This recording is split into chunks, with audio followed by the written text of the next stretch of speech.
ரஞ்சித், வெற்றிமாறன், மாரி செல்வராஜ் 3 பேரும் பேசக்கூடிய அரசியலுக்கு நடுவில் இருக்க வித்தியாசங்கள் என்ன? யூஸ்ஃபுல்லான ஒரு ஆன்சராக இருக்குமான்னு எனக்கு தெரியல. ஒரு காலாவோ பரியேறும் பெருமாளோ 96ஓ காதலும் கடந்து போகுமோ போறீங்க 2015 வந்துட்டேனா பரவாயில்ல, 10 வருஷம் ஆவரேஜில் ஓரளவுக்கு சேர்த்துக்கோங்க, அதை விட்டுருங்க. இப்போ அந்த படத்தில் வந்து நமக்கு அந்த கேரக்டருடைய பொண்ணை மிஸ் பண்ணுறான், அந்த ரிலேஷன்ஷிப் உங்களுக்கு ஒர்க் ஆகுது அப்படின்னா அதில் ஒரு எமோஷனல் வேலை ஒன்று செஞ்சுருக்காங்க கண்டிப்பாக உங்களை நம்பி. படத்தையும் நீங்கள் ரீலாக தான் எடுப்பீங்க அப்படின்னா அதுக்கு நான் இன்ஸ்டாலே இருந்துட்டு போவேனே. இங்கிலீஷில் ஒரு அழகான ஒரு வார்த்தை இருக்குது, போரஸ் அப்படின்ற ஒரு வார்த்தை. ஓகே, நீங்கள் போரஸாக அப்சார்பெண்ட்டாக நீங்கள் இருந்தீங்க அப்படின்னா நீங்கள் முன்னேறிக்கிட்டே இருக்கலாம் வாழ்க்கையில் அப்படின்னு நினைக்கிறேன். என்னுடைய ரிவ்யூஸை போய் எடுத்து பார்த்தாலே அதில் தெரிஞ்சிடும் நான் எந்தெந்த படங்கள் மேலே இந்த குற்றச்சாட்டை நான் வச்சிருக்கேன்.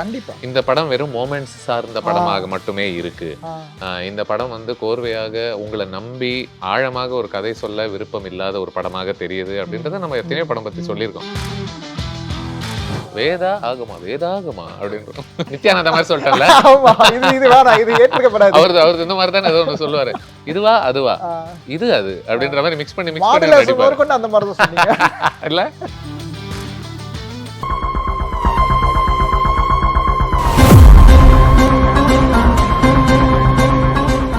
Periyar Maniammai Institute of Science and Technology, Tanjavur. B.Tech Biotechnology with specialization in computer science and biology. 12 ஆண்டுகளுக்கு ஒரு முறை வரும் உச்ச குரு பெயர்ச்சி உங்களுக்கு யோகத்தையும் லாபத்தையும் அள்ளித்தர, குரு பார்வையால் ஜாதக தோஷங்கள் நீங்கி சந்தோஷம் பெருக, சுபகாரிய தடைகள் அனைத்தும் விலகி சுபிட்சம் நிறைந்திட உங்களுக்காகவே உங்கள் பெயரிலேயே சங்கல்பம் செய்யப்படுகிறது. குமுதம் பக்தி ஸ்பெஷல் நடத்தும் அதி விசேஷமான தனி சிறப்புடைய குரு பெயர்ச்சி மகா யாகம். குரு அருளால் திருவருள் பெற்றிட உடனே முன்பதிவு செய்யுங்கள். 9840909525 அல்லது 8925800556.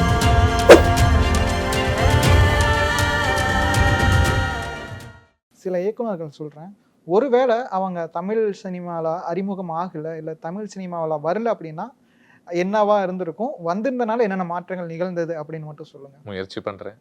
இயக்குனர் ஸ்ரீதர் அவர்கள் ஒரு மாதிரி எனக்கு தெரிஞ்சு நம்ம சினிமாவே ஓரளவுக்கு இந்த ஸ்டேஜ் பிளேஸ்ல இருந்து இவால்வ் ஆன ஒரு ஐடியா தானே. அவர் வந்து ஒரு ஆக்டிங்கோட கிராமரே மாத்தினதாகத்தான் நான் பார்க்குறேன். அது இன்னும் கொஞ்சம் யதார்த்தத்தை நோக்கி நிஜமா நம்ம வாழ்க்கையில் எப்படி இருக்குமோ ஓரளவுக்கு அப்படி இருப்பதை போல ஒரு ஃபீலிங் உருவாக்குனவர். ஸோ ஆக்டிங்கே எப்படி இருந்திருக்குன்னு தெரில. அந்த மாதிரி சில டைரக்டர்ஸ் வந்து இல்லை சினிமான்னா இப்படியும் இருக்கலாம் அப்படின்ற ஒரு ஜோனுக்குள்ள போகிறாங்கல்ல. காம்ப்ளிகேட்டடான ஒரு ரிலேஷன்ஷிப்ஸ் பற்றி பேசுகிறாங்க, லவ் ட்ரையாங்கிள்ஸ் எல்லாம் அவர் பண்ண மாதிரி பண்ணுவாங்க தெரில அங்கேருந்து. ஸோ மொராலிட்டியோட விளையாடுறாங்க, இதெல்லாம் பண்ணாங்கல்ல. ருத்ரையா நான் பார்த்த 2 படம் எடுத்திருக்காங்கன்னு நினைக்கிறேன். நான் பார்த்தது அவளை பிடித்தான் தான் பார்த்துருக்கேன். நான் பயங்கரமா டீப்பா யோசிக்கிறவங்களுக்கும் பெண்கள்னா எப்படி நடத்தப்படணும் நம்ம சமூகத்துல ஓரளவு கொஞ்சம் ஃபெமினிசம்ல இன்ட்ரெஸ்ட் இருக்கிறவங்களுக்கும் ஃபீமேல் ப்ரொட்டாகனிஸ்ட்னா எப்படிலாம் இருக்கலாம் அப்படின்னு, பெண்களையும் ப்ரொட்டாகனிஸ்டா காட்டலாம் இல்ல அப்படின்றது இந்த மாதிரி பல விஷயங்கள் இருக்குன்னு நினைக்கிறேன் அந்த படத்துல. பாலு மகேந்திரா சார் எங்கேருந்து ஆரம்பிக்கிறது, எந்த அப்படியே படம்லாம் அப்படியே ஃப்ரேமா விஷுவலா அப்படி போயிட்டு இருக்கிற மத்தியில ஒரு படம்னா இப்படித்தான் இருக்கணும்ன்றது கிராமர் உடைச்சாரு. For sure right.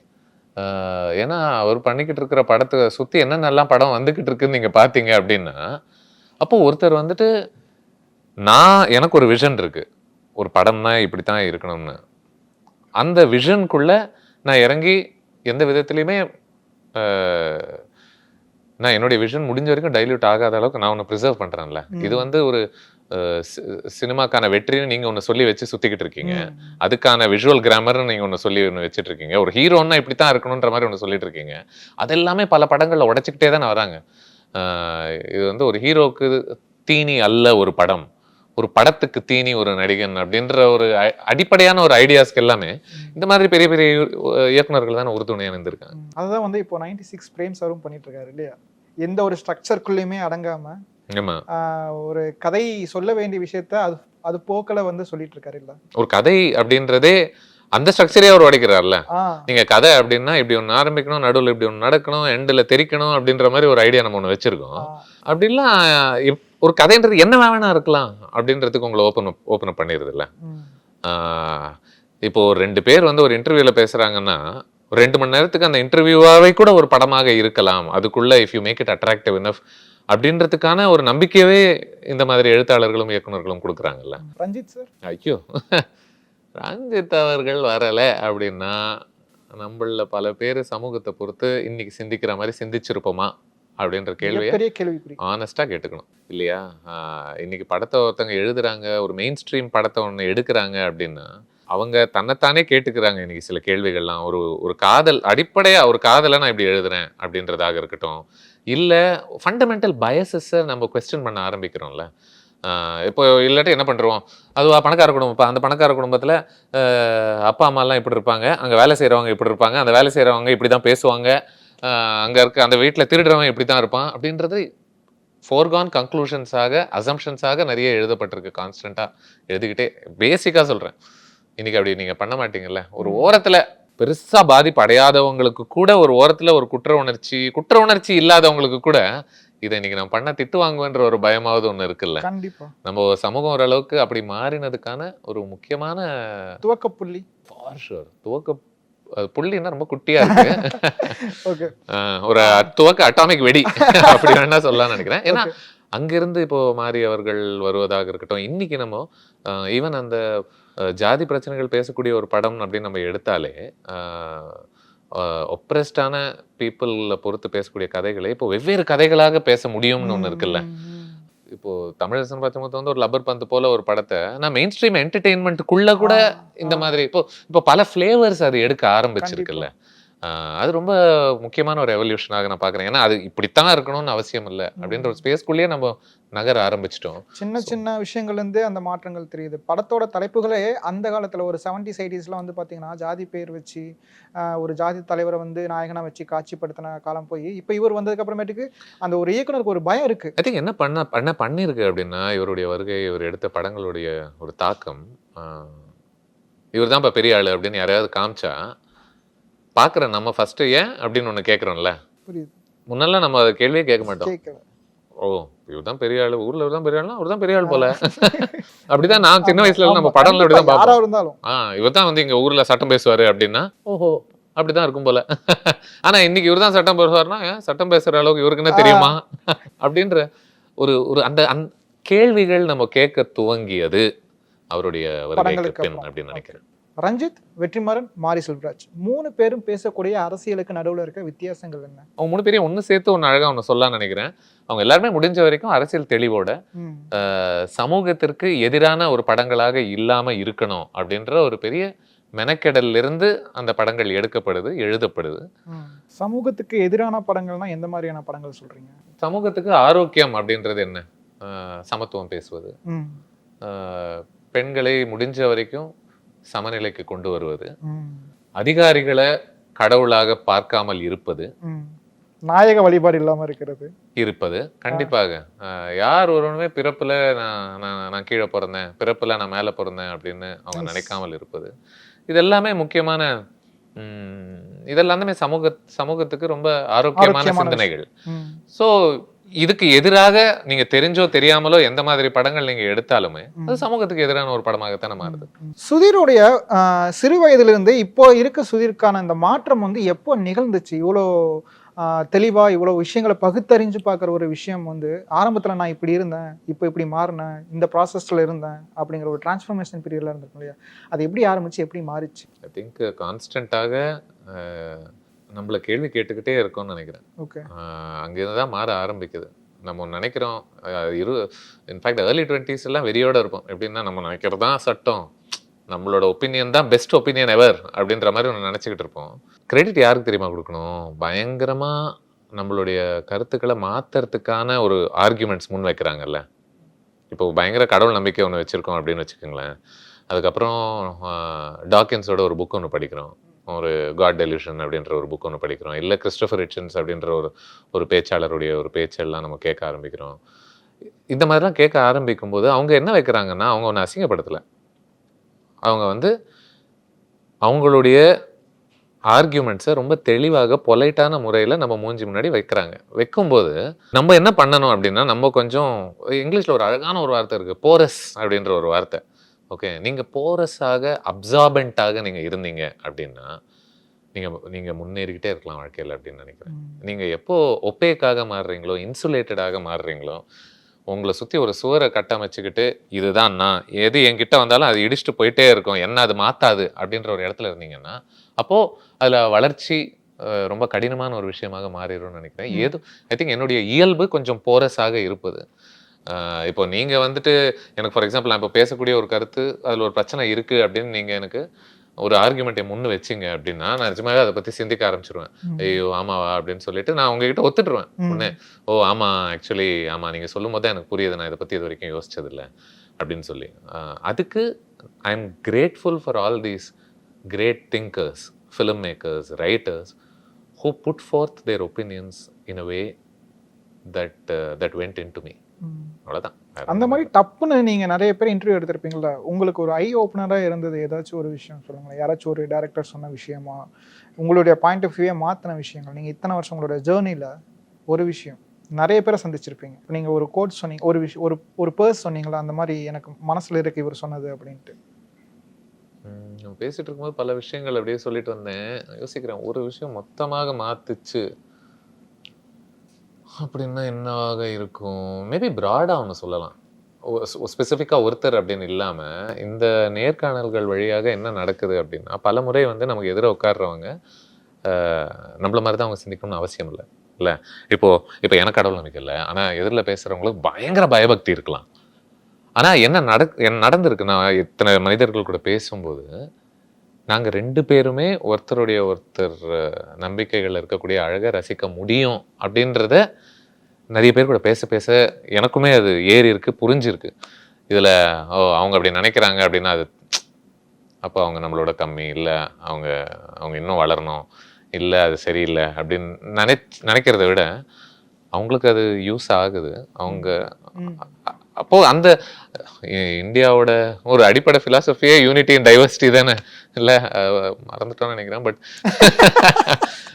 பட் அதை இந்த இண்டிவிஜுவல் ஒப்பீனியன்ஸ் வேறுபட்டாலும் கூட நீங்க நண்பர்களாக இருக்க முடியும், ஒருத்தர் மேல ஒருத்தர் மரியாதை செலுத்த முடியும் அப்படிங்கிறது காலப்போக்கில் எனக்குள்ள மாறி இருக்கு. ஏன்னா நான் ஒரிஜினலா ரொம்ப ஃபியர்ஸா என்னுடைய சிந்தனைகளை முன்வைக்கக்கூடிய ஒருவனாகத்தான் நான் இருந்தேன்.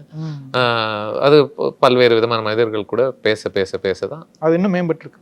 ஆமா அப்படின்னு நினைக்கிறேன். ஓகே, இப்போ வர தமிழ் சினிமா படங்களுடைய அந்த எப்படி சொல்றது, அந்த காலம் கடந்து நிற்கக்கூடிய தன்மை வந்து எப்படி இருக்கு? ஆக்சுவலா நம்ம வந்து காலம் கடந்தாதான் தெரியும். இல்ல அது ரீவாட்ச் வேல்யூன்னு சொல்லலாம். ஓகே, ரீவாட்ச் வேல்யூ அது எப்படி இருக்கு? இப்போ சமீபத்தில் 2026 வந்த படங்களை வச்சு சொல்லுங்களேன். நீங்க படங்கள் பேர் கூட சொல்ல வேணாம். ஏன்னா 26 அப்படின்னும் போது நம்மளுடைய சாம்பிள் சைஸ் ரொம்ப கம்மி ஆயிருது. சரி, 2020 கொரோனாக்கு அப்புறம் வச்சுக்கோங்களா.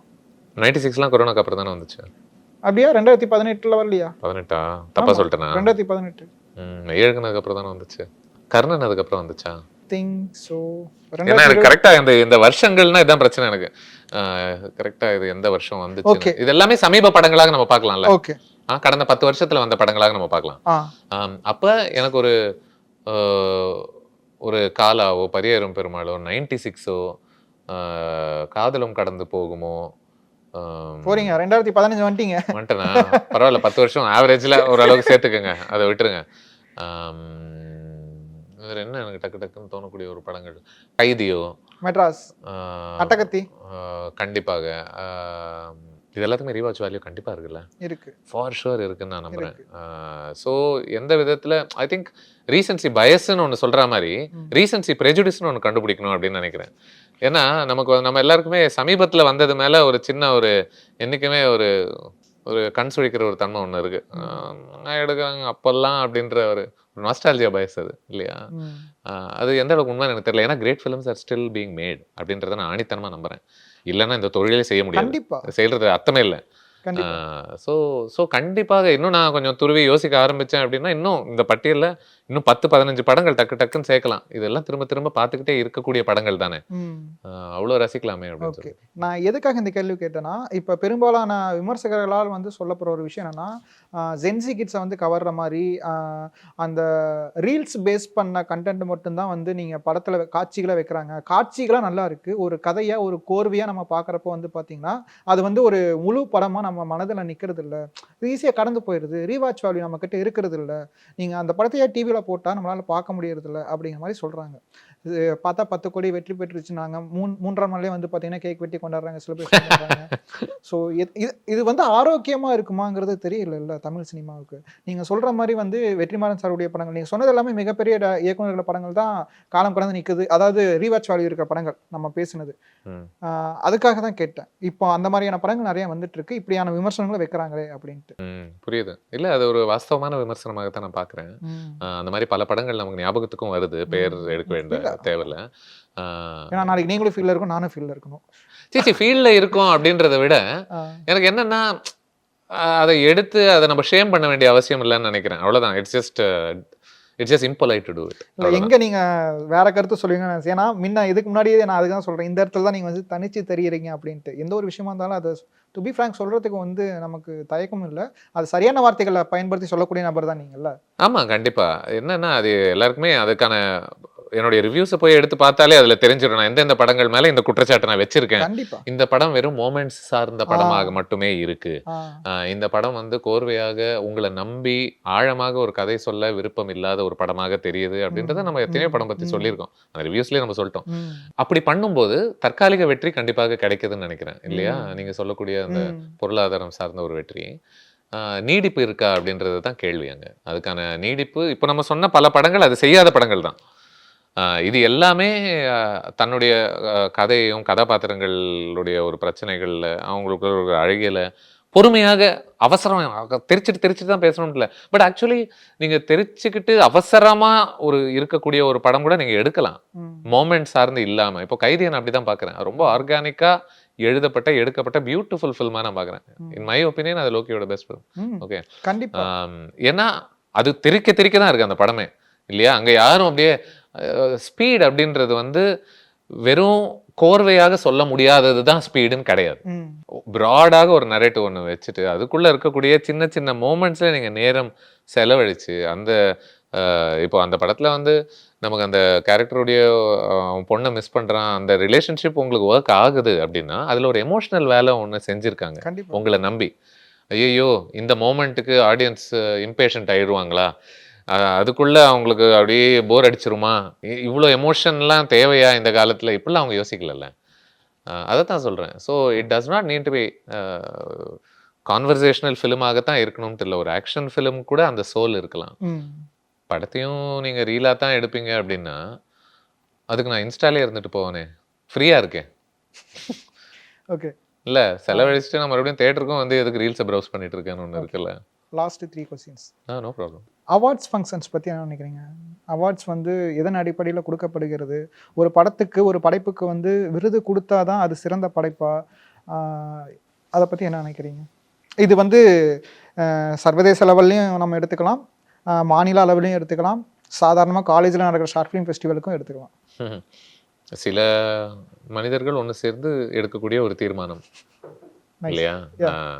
சில அவார்ட்ஸ் எல்லாம் தனி மனிதர் எடுக்கக்கூடிய தீர்மானமாக கூட இருக்கு. கண்டிப்பா. அப்போ அது அவங்களுடைய ஒரு ஒப்பீனியனாக இருக்கு. அவங்களுடைய எந்த காரணத்துக்காக யாரை கூப்பிடுறாங்க, அங்கீகரிக்கணும்ன்ற கட்டாயத்துக்கு தள்ளப்பட்டிருக்காங்களா, அதுல பொருளாதார பெனிஃபிட் ஏதாவது இருக்கா அவங்களுக்கு, இல்ல ஜெனுவனாவே ஒரு கலை ரசிகனாக இவங்களை கொண்டாடணும் அப்படின்ற ஒரு இடத்துல இருந்து பண்றாங்களா. நான் ரொம்ப கொஞ்சம் பை நேச்சரே கொஞ்சம் சினிக்கல் அப்படின்றதுனால ஒரு சந்தேக பார்வையோடத்தான் இந்த மாதிரி பல விஷயங்களை நான் பார்ப்பது அணுகிறது.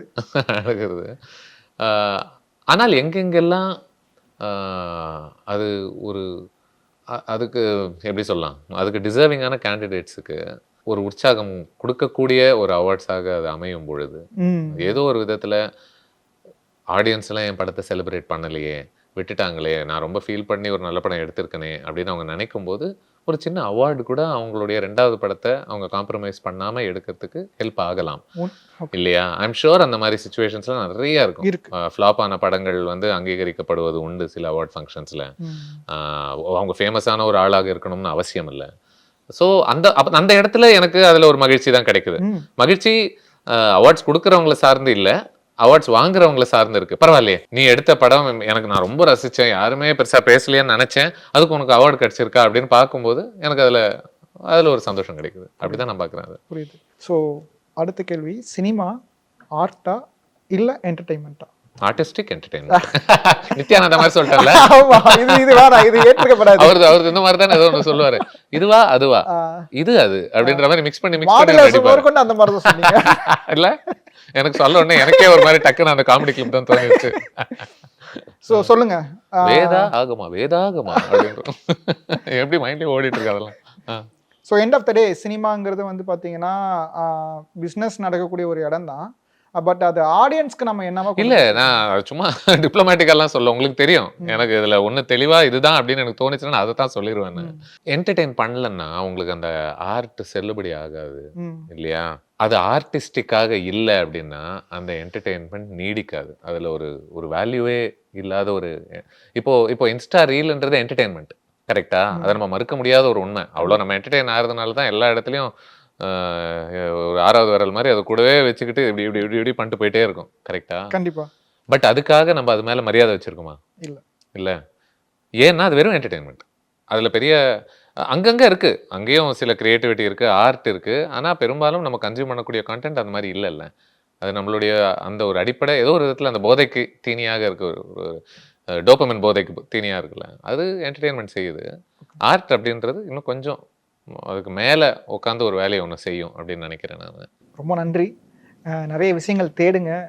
என்னை பொறுத்த வரைக்கும் நீங்கள் படங்கள் பார்க்குறதே நான் எப்படி பார்க்குறேன்னா, நிறைய மனிதர்கள் படிக்கிறதுக்கான ஒரு மீடியமாக தான் நீங்கள் படங்களில் சினிமாவை பார்க்குறதா நினைக்கிறேன். ஸோ அதனுடைய தேடலாக தான் புத்தகத்துக்கு போய் புத்தகத்துலேருந்து சினிமாவுக்கு போய் இவ்வளோ தூரம் வந்திருக்குன்னு நினைக்கிறேன். உங்களுடைய தேடல் வந்து இவ்வளோ தூரம் வந்திருக்குன்னு நான் நினைக்கிறேன். ஏதோ ஒரு விதத்தில் இந்த வாழ்க்கையை புரிஞ்சுக்கிறதுக்கான ஒரு பிளாட்ஃபார்ம். புரிஞ்சிக்கவே முடியாது, முயற்சி பண்ணலாம், அது வேணா பண்ணலாம், அதுதான் நம்ம கையில் இருக்கு. ஆனால் ஏதோ ஒரு விதத்தில் சின்ன சின்ன மாற்றங்கள் நடந்துகிட்டு இருக்கு, நம்ம கொஞ்சம் பெட்டராக மாறிக்கிட்டு இருக்கோம் அப்படின்ற ஒரு நம்பிக்கை தானே நம்மள தள்ளிக்கிட்டு இருக்கு, கத்துக்கிட்டு இருக்கோம். நம்மளை சுத்தி எல்லாம் எப்படி இயங்குதுன்னு நம்ம ரஞ்சித் அவர்கள் பத்தி பேசும்போது அதுக்கப்புறமா நம்ம ஒரு வளர்ச்சி ஒன்று நடந்துச்சுல்ல, அது போலதான் எதை நீங்க எக்ஸ்போஸ் பண்ணிக்கிட்டாலும் அதுல இருந்து ஒரு ஏதோ கிடைக்கும், ஏதோ நடக்கும் அப்படின்ற ஒரு நம்பிக்கை தான். ஐ திங்க் இருக்கிறதுலே ஆபத்தானது